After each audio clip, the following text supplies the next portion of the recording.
Muhammad nabina minur hadina min Makkah minuru satal madina. Assalamualaikum warahmatullahi wabarakatuh. Rabbi zidni ilma warzuqni fahma amma ba'd. Mengenai riba, ulama zaman sekarang ini berbeda pendapat. Sebagian bilang haram, saya ulangi. Sebagian bilang halal, kebanyakan bilang haram. Jelas ya, dari zaman sekarang. Sementara zaman dulu itu sepakat semua haram. Sekarang kita condongnya kemana atau ikutnya kemana? Jelas-jelas ikuti yang bilang haram. Pinjam 1.000 dalam akad disebutkan dikembalikan 1.100. Mengenai 100 rupiah itu, kalau 1.000 jelas halalnya, tetapi 100 yang dikembalikan tanpa ada balasan sehingga merugikan salah satu pihak. Ini nanti kita jelaskan lagi ruginya itu bagaimana. Merugikan salah satu pihak, maka itulah haram. Kenapa kita ikuti kebanyakan para ulama? Di situ karena dalilnya jelas, kemudian fakta di lapangan. Pemakan riba itu rata-rata hidupnya tidak tenang. Rohani wa jasmani. Seorang ulama besar, Mufti Syafi'i rahmatullah alaihi, menulis di Amerika itu 70% lebih orang hidup rata-rata untuk mendapatkan ketenangan minum obat. Sebabnya apa? Karena utang piutangnya, perdagangannya semua didasari oleh riba. Didasari oleh riba. Definisi riba kemarin kita sudah jelaskan, yang gampang dipahami itu. Ada yang membeli, ada yang menjual, ada yang dijual. Salah satu jangan diuntungkan tanpa ada balasan dalam akad. Penyebutan dalam akad itu salah satu jangan ada diuntungkan. Ada yang utang, ada yang memberi utang, ada yang sesuatu yang menjadi bahan untuk diutangkan. Dalam akad contoh, saya pinjam 1.000. Minggu depan saya kembalikan. Maka yang meminjamkan bilang, saya pinjamkan, tetapi minggu depan kembalikan tambah 100. Yang 100 ini tidak ada balasannya itu. Maka yang 100 ini masuk riba. Sementara yang 1.000 karena pinjam 1.000 kembalikan 1.000 ada balasannya itu. Sementara yang 100 tidak ada lawannya itu.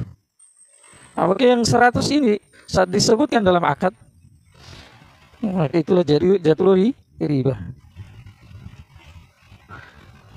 Jelas ya? Maka yang 100 itu hukumnya haram diambil kalau disebutkan dalam akad. Tetapi kalau tidak disebutkan dalam akad,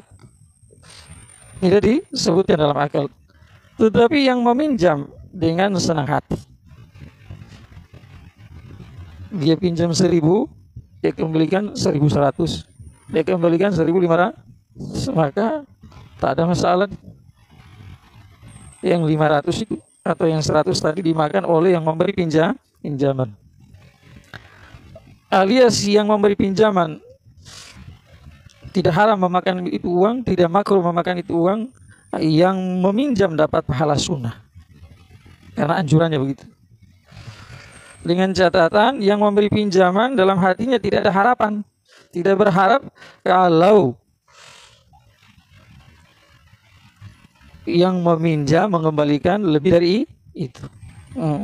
Tetapi kalau dia berharap, saya pinjamkan dialah dalam hati supaya nanti dia kembalikan minggu depan lebih. Paham tidak? Maka saat dia punya harapan seperti itu tanpa disebutkan dalam akad, maka yang mengembalikan saat dia kembalikan lebih, yang meminjam, memakan yang lebih itu makruh hukum. Mengambil, memakan, menggunakan makruh hukumnya tidak berdosa, alias tidak haram. Jelas ya. Nah, sekarang tadi kita sampaikan kebanyakan ulama mengharamkan riba karena dari segi dalil tidak satu. Bahkan dalam Al-Quran itu ada 5 atau 6, 7 ayat. Salah satu ancaman terbesar kaitan dengan dunia dan akhirat adalah orang yang menghalalkan riba, ancamannya neraka jahanam selama-lamanya. Wa man 'ada fa ulaika ashabun nari hum fiha khalidun. Jadi kembali main riba dengan berkeyakinan riba itu halal, maka jadi ahli neraka selama-lamanya. Berarti apa? Imannya dicopot. Dicopot. Na'udzubillahi min dzalik. Yang kedua, Allah sampaikan kalau kamu tidak mau tinggalkan riba, maka fa'adzanu biharbin minallahi wa rasul. Jadi Allah katakan i'lan perang kamu bersama Allah dan Rasulnya. Peperangan antara dua negara itu dalam rangka merebutkan sesuatu yang bernilai. Paham ya? Yang mau diambil dari musuhnya, yang mau diambil dari lawannya. Maka ini kata kiasan saat Allah i'lankan perang dan Rasulnya i'lankan perang bagi pemakan riba itu, atau yang menghalalkan riba. Berarti yang bernilai dalam diri seorang hamba itu apa? Imannya. Orang beriman. Maka tadi itu saat kan dihalalkan riba, nanti Allah copot na'udzubillah iman dari dirinya. Nah, kalau orang kafir ya jelas-jelas tak ada yang bernilai sama mereka. Dan juga masih ada ayat-ayat yang lain mengenai haramnya riba dan hadis-hadis Nabi SAW. Fakta di lapangan itu tidak satu orang, banyak yang pribadi saya ketemukan itu. Saya temu yang mengeluh sebelum pinjam uang dari bank, makan enak, tidur nyenyak, kemudian tensi oke, gula darah mantap. Tetapi setelah pinjam uang 500 juta, perdagangan hancur, pembeli awal-awal saja itu laris manis, akhir-akhir la yamutu wa la yahya, mati tidak hidup, dikejar-kejar sama orang bank, akhirnya tensi naik, tidur tidak nyenyak, gula darah membengkak. Yang tadinya badan segar-segar sekarang sudah hampir tulang bungkus kulit, atau kulit bungkus tulang. Kulit apa? Bungkus tulang itu. Dan itu bukan satu orang. Dan salah satu survei seorang ulama besar, Mufti Syafi'i rahmatullahi alaihi, beliau katakan 70% orang Amerika untuk mendapatkan ketenangan mereka gunakan obat. Faktor utama adalah apa? Dalam perdagangan dan utang piutang mereka gunakan riba. Jelas ya? Orang-orang yang mengatakan diutangkan 1.000 bayar 100, gantinya minggu depan atau bulan depan. Selang waktu 1 minggu atau 2 minggu atau 1 bulan, seandainya uang itu diolah, sudah tentu ada untungnya kata mereka. Tetapi karena uang ini tidak bisa diolah disebabkan dipinjamkan kepada orang lain, maka hitung-hitungan pakai logika, saat dikembalikan 1.100 ya wajar saja. Wajar saja. Ini kata mereka. Sehingga yang 100-nya kata mereka tidak haram. Itu kata mereka. Tetapi dalil atau logika mereka ini terbantahkan dengan fakta di lapangan juga. Apakah setiap orang yang berdagang pasti untung? Pasti untung tidak?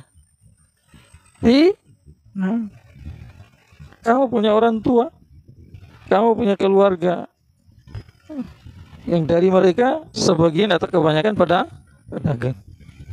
Kadang ada untung banyak, sedang sedikit, kadang ada kembali modal, kadang ada yang rugi, bahkan ada yang bangkrut. Paham tidak? Sehingga dalil yang menggunakan logika tadi tidak bisa dipakai. Yang kedua, seandainya setiap yang berdagang itu ada untungnya, taruhlah tadi yang rugi, maka ingat, dalam masalah utang piutang itu, utang sudah dijanjikan oleh Allah Subhanahu wa taala lewat lisan Nabi-Nya Muhammad sallallahu alaihi wasallam. Pahala. Dalam satu hadis Nabi bersabda sallallahu alaihi wasallam, pahala meminjamkan 18 kali lipat dibanding pahala bersedekah. Kamu sedekah 1000. Berarti 1000 kali 10 minimal. Nah, kalau dalam Al-Quran itu, masalul ladzina yunfiquna amalahum fi sabilillahi kamathali habbatin ambatat fi kulli sumbulatin mi'atu habbah. Berarti kalau 1000 kali saat perumpamaan orang yang membelanjakan hartanya di jalan Allah, salah satunya adalah sedekah itu. Itu sama dengan orang yang menanam satu biji gandum atau padi, tumbuh satu pohon, dalam setiap pohon punya 7 tangkai, setiap tangkai 100 biji. Berarti 107 kali 100, jadi 700.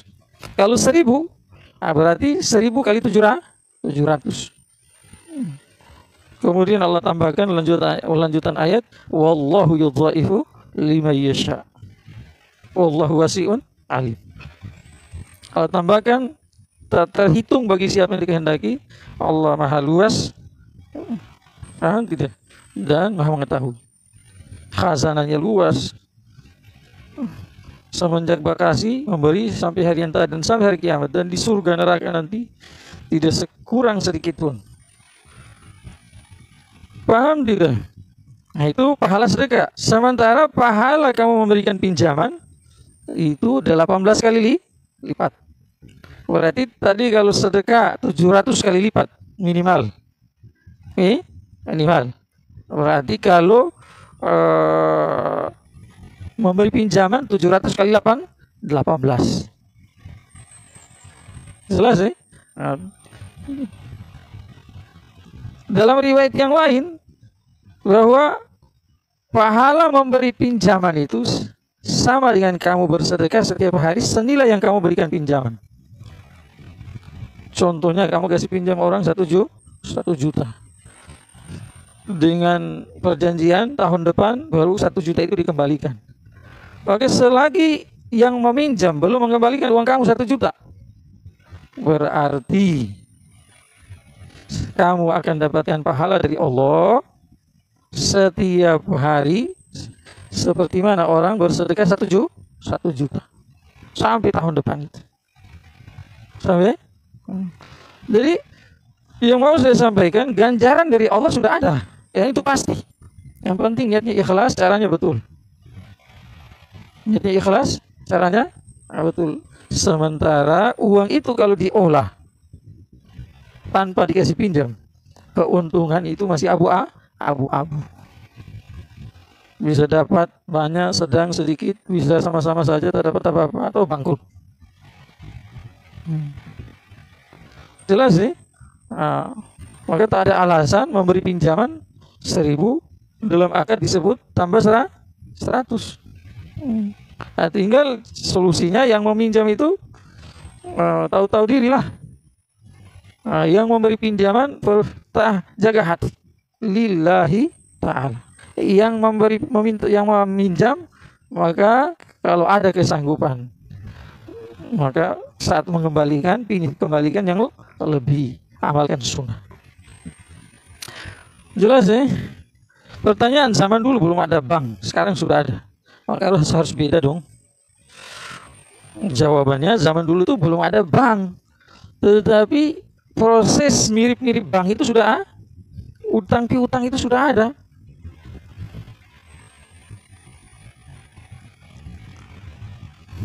Tetapi yang memberi pinjaman atau yang meminta pinjaman dari kalangan sahabat radhiyallahu anhum atau tabi'in dan tabi'in dan seterusnya, tidak ada dalam akad itu pinjam 1.000 dari kedua pihak, menyebut ada tambahan dalam mengembalikannya, 100 kah, 1.000 kah, 10.000 kah, dan seterusnya itu. Salah satu contoh seorang sahabat yang bernama Jabir radhiyallahu anhu, ini semasa hidupnya terkenal amanah. Orang-orang suka taruh uang sama dia. Karena saking banyaknya orang itu mau menitipkan uang, Anda mikir menjaga itu uang. Kalau amanah kan harus dijaga, tidak boleh dipakai, tidak boleh dijadikan tukaran, tidak boleh dipakai untuk dagang dan sebagainya. Oke, dia sampaikan kepada orang-orang yang mau menitipkan uang yang kamu titipkan kepada saya, ini saya anggap utang. Tetapi kapan kamu perlu, maka kamu minta. Kamu minta. Ingat, uang ini dipakai oleh Jabir radhiyallahu anhu. Tetapi saat yang menitipkan tadi uang alias meminjamkan itu uang, meminta kembali itu uang, tak ada Jabir atau tak ada orang yang meminjamkan tadi meminta lebih. Dalam akad tidak disebut, di luar akad juga tidak ada sebut, dan harapan dalam hati juga tidak ada. Dan masih banyak contoh-contoh yang lain. Nah, maka daripada itu, terlepas dari sekarang itu ulama sebagian ada yang menghalalkan, kebanyakan mengharamkan, nah, itu urusan mereka sama Allah yang menghalalkan itu. Tapi kita ikuti yang mengharamkan itu. Pertanyaan, sekarang kan hampir semua itu pakai riba itu. Muamalah itu hampir semua pakai riba. Adanya muamalah ini sekarang. Adanya muamalah yang hampir setiap tempat, setiap atau disebut apa itu? Hampir setiap muamalah. Hampir setiap bisnis itu di situ ada bau riba. Ingat, ini bagian dari sabda Nabi Muhammad SAW. Nabi bersabda yang mafhumnya SAW, tiba satu masa kamu tidak main riba, tetapi kamu akan cium bau riba. Kamu akan terkena dampak riba.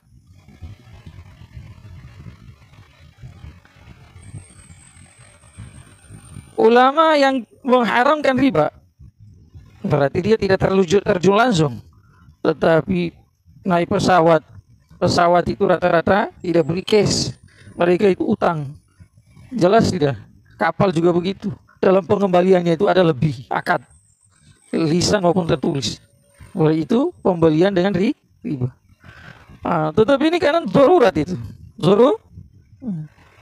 maka tentu dampaknya itu akan ada kepada rohani. Jelas ya? Tapi dosa tidak. Dosa berbeda dengan orang yang terjun langsung main riba. Bersama dengan mereka dapat dosa, dampak rohaninya akan rusak. Dampaknya itu ke rohani akan rusak. Nah, sementara yang tidak terjun, rohani akan berpengaruh. Tetapi dengan banyaknya berdoa, banyaknya istighfar, banyaknya zikir, banyaknya baca Al-Quran, banyaknya sholat, dan amalan sholat soleh yang lain, ini akan menjadi penyeimbang. Jelas ya? Sehingga kalau kita mau hapus ini semua, menganggap sekarang setiap urusan itu di situ ada ribanya, kita mau lari kemana? Kalau kita mau dengan alasan ini kita mau anggap itu riba halal, berarti yang disabdakan oleh Nabi SAW yang bagian dari mukjizat itu tidak terwujud. Wa ma yantiqu 'anil hawa in huwa illa wahyu yuha. Yang Nabi sabdakan mengenai akan datang itu sebelumnya bukan dari nafsunya, tetapi itu adalah wahyu dari Allah Subhanahu wa ta'ala. Sehingga tak ada alasan bagi kita untuk menghalalkan riba. Semoga bermanfaat. Subhanallah.